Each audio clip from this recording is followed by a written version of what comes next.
警报！警报！有人入侵！有人入侵！高高的翻覆。你是谁？长得好像我。唯有百炼才能飞升。真的是我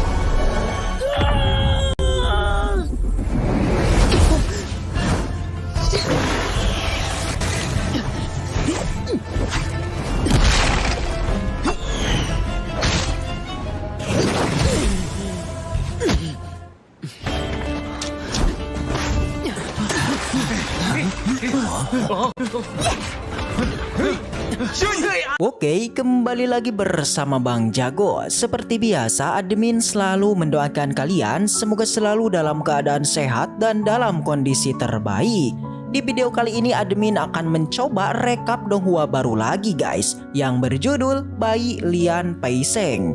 Diceritakan di donghua ini terdapat seorang pemuda jenius yang tak sengaja masuk ke zaman kuno. Pemuda ini disebut Qin Pe Ming. Diceritakan kalau dia ini dulunya seorang kultivator kuat yang sudah tewas. Entah apa yang terjadi, di akhir hayatnya Qin Pe Ming kemudian menulis catatan keilmuannya dalam sebuah gulungan sampai akhirnya ribuan tahun pun berlalu. Gulungan tersebut akhirnya ditemukan dan tak sengaja segel di dalamnya terbuka oleh pemuda di masa modern. Dengan begitu pemuda ini pun seketika tersedot ke zaman kuno. Nah, jika penasaran dengan cerita selanjutnya, yuk tak berlama-lama langsung saja kita masuk ke isi ceritanya.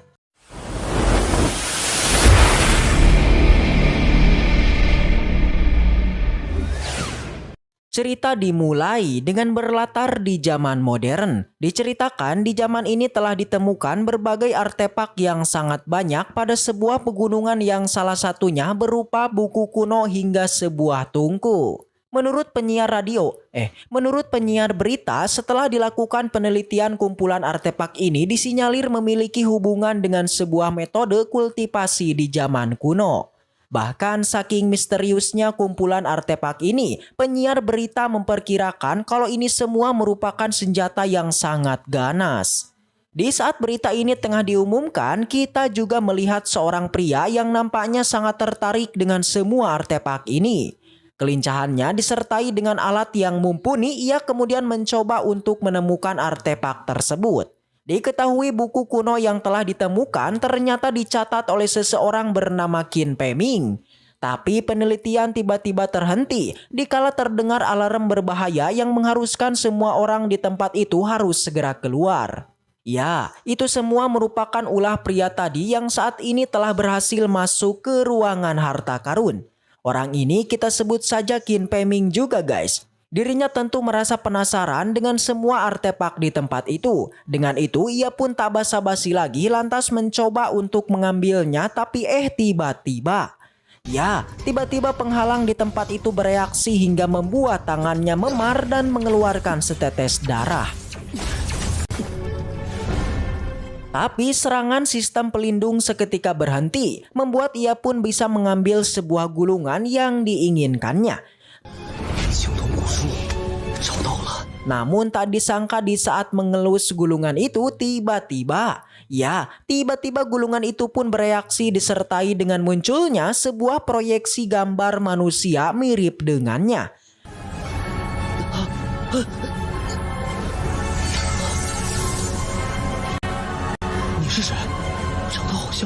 Nampaknya jari yang memar tadi mengeluarkan setetes darah dan itulah penyebab dia sengaja mengaktifkan gulungan tersebut. Tak lantas berbasa-basi, proyeksi itu pun seketika membawa Qin Pe Ming ke sebuah alam di zaman kuno. Di sana ia langsung saja mendapati sebuah masalah yang dimana terlihat Qin Pe Ming itu dikejar oleh seekor monster ular yang sangat besar. Beruntung di saat akan disantap sang ular, tiba-tiba sang ular terpeleset dan akhirnya terjun ke jurang.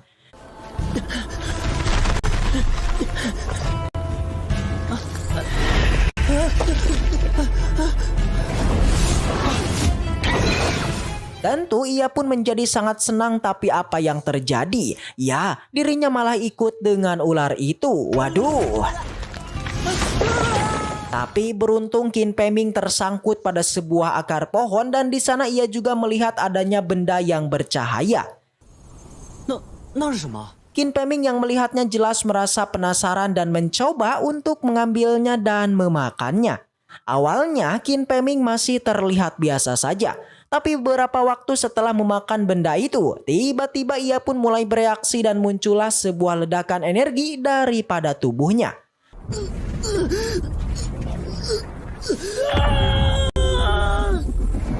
Sang ular juga akhirnya kembali setelah merasakan getaran dan teriakan dari Qin Peming. Tapi anehnya tubuh Qin Peming saat ini terasa sangat ringan hingga terjadilah beberapa perubahan pada kekuatannya. Mulai dari pergerakan yang sangat lincah hingga dirinya bisa melihat area di sekitar dengan teknik mentalnya.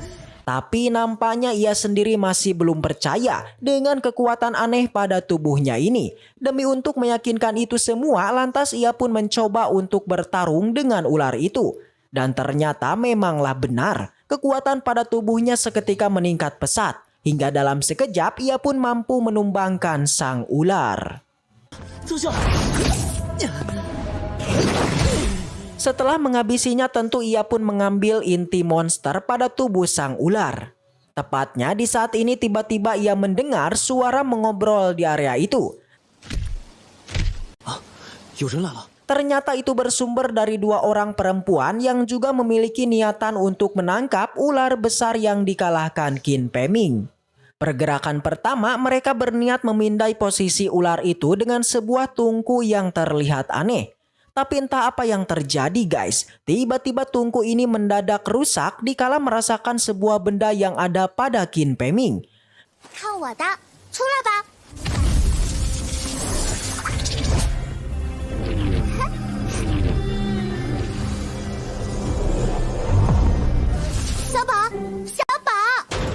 Melihat keanehan ini membuat kedua wanita ini kebingungan. Tapi tepat di saat itu, Qin Peming lagi-lagi dibuat kesakitan. Dia juga diperlihatkan guys, adanya beberapa artefak pada tubuhnya, tepatnya ada 5 jenis artefak.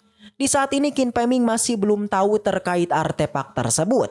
Beralih ke tempat kedua wanita tadi, Qin Peming melihat bahwa tungku itu beberapa kali muncul percikan api.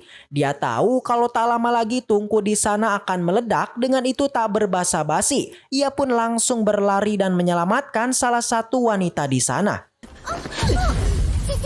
Sang adik yang melihatnya jelas tak terima dengan kemunculan Qin Peming, tapi sang kakak menghentikannya dan kemudian mengantar Qin Peming pulang ke kediamannya.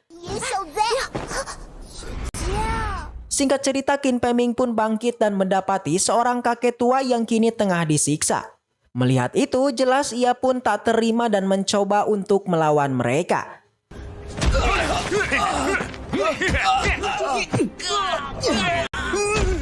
Salah satu dari mereka bernama Zhang Zhao. Lantas tak takut dan kini ia pun mengeluarkan sebuah mantra yang bisa merubah tangannya menjadi emas. Dan di sana pertarungan pun akhirnya terjadi. Tapi meski begitu kekuatan Qin Peming ternyata sangat kuat. Terbukti ia pun mampu mengalahkannya dan bersiap untuk mengakhirinya.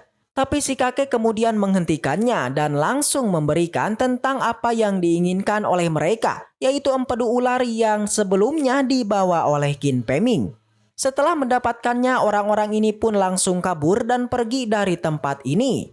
Setelah kejadian tadi, Qin Peming lantas membawa si kakek ke dalam kamar. Di sana si kakek terus saja mengoceh karena kejadian ini disebabkan olehnya karena di tempo lalu di saat di pasar si kakek menolak menjual empedu ular tersebut. Tapi meski begitu Qin Peming kemudian mencoba untuk menenangkannya. Dirinya juga berjanji kalau perbuatan Zhang Zhao tadi pasti akan ia balas.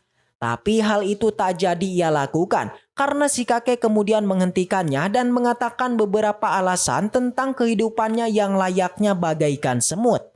Tapi Qin Peming tentu masih saja tak terima. Dia pun tak bisa berdiam diri saja saat orang lain meremehkannya. Si kakek mengerti dengan perasaan Peming, tapi satu hal si kakek menyarankan untuk tak menyinggung keluarga Zhang.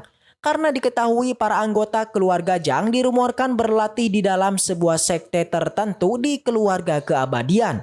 Si kakek jelas tahu kalau para praktisi yang berlatih di keluarga keabadian itu sangatlah kuat. Menurut si kakek, selama 3 tahun lagi saat praktisi yang berlatih itu pulang ke keluarga Jang, maka dipastikan keluarga Jang akan menjadi keluarga nomor 1 di dalam kota. Tak hanya itu, si kakek juga nampak penasaran guys dengan apa yang terjadi di dalam hutan pegunungan. Karena sampai-sampai Peming diantar oleh 2 gadis dengan identitas yang luar biasa. Tak hanya itu, kedua gadis kemarin juga memberikan sebuah token yang bisa mendaftar untuk berlatih seni bela diri di keluarga keabadian. Setelah mengetahui itu, Peming tak basa-basi lagi, kemudian langsung menuju ke tempat pendaftaran. Perjalanannya kali ini jelas sangatlah panjang, hingga di dalam kereta ia pun bertemu dengan pria yang terus saja meremehkannya. Tapi seketika pria tersebut terdiam tanpa kata di saat Peming memperlihatkan keahliannya. Singkat cerita, Peming pun akhirnya sampai di tempat pendaftaran. Di sana juga telah hadir berbagai praktisi yang juga bersiap untuk mengikuti ujian. Tak lama muncullah beberapa panatua alias para tetua dari keluarga keabadian. Tapi kedatangan mereka masih saja membuat Peming agak bingung dengan kegunaan token yang ada di tangannya. Di sana juga muncul wanita yang kemarin memberinya sebuah token tersebut. Ia menanyakan perasaan Peming bertemu dengan para tetua dari keluarga keabadian. Tapi Peming masihlah tetap bingung dan belum tahu siapa itu keluarga keabadian. Tapi perbincangan itu harus terhenti dikala salah satu tetua itu lantas mengumumkan tentang hari ini adalah hari di mana pemilihan murid baru sekte Luoxia dibuka. Sebelum sah menjadi murid sekte tersebut, para murid yang berkumpul diharuskan menjalani sebuah ujian terlebih dulu, di mana aturannya siapapun yang bisa mengambil buah di dalam hutan, maka dialah yang bisa menjadi murid sekte Luoxia. Tak berselang beberapa lama akhirnya ujian pun dimulai. Tapi jelas perjalanan menuju sumber buah tentu tak mudah dilewati. Semua orang terlihat mendapati berbagai masalah, yakni diserang oleh para hewan-hewan berbisa.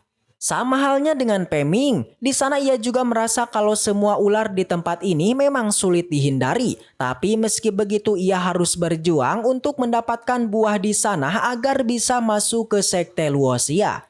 Di saat yang sama para tetua juga terus melihat semua perkembangan para murid yang kini terus berjuang. Di bawah terlihat Peming masihlah merasa tenang karena dirinya saat ini berada paling depan di antara murid lainnya, tapi tanpa diduga seorang murid tiba-tiba melemparinya ular sembari terus meremehkannya.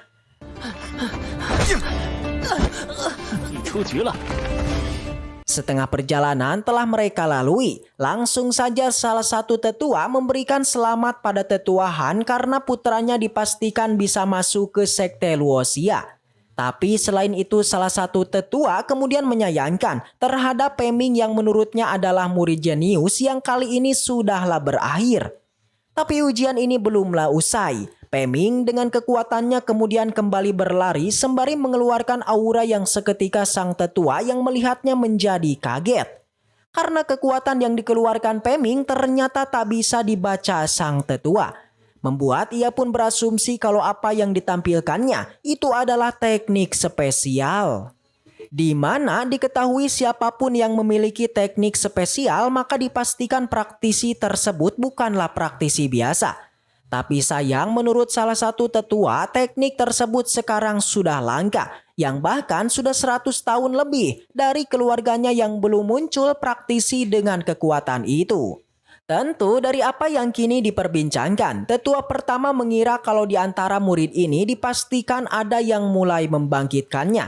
Di sela perbincangan itu tiba-tiba para tetua terkejut dikala Peming menyalip semua murid di depannya dan akhirnya mendapatkan buah tersebut.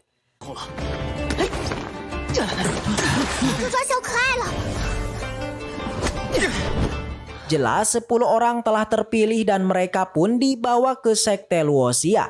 Singkat cerita mereka pun akhirnya sampai di aula sekte.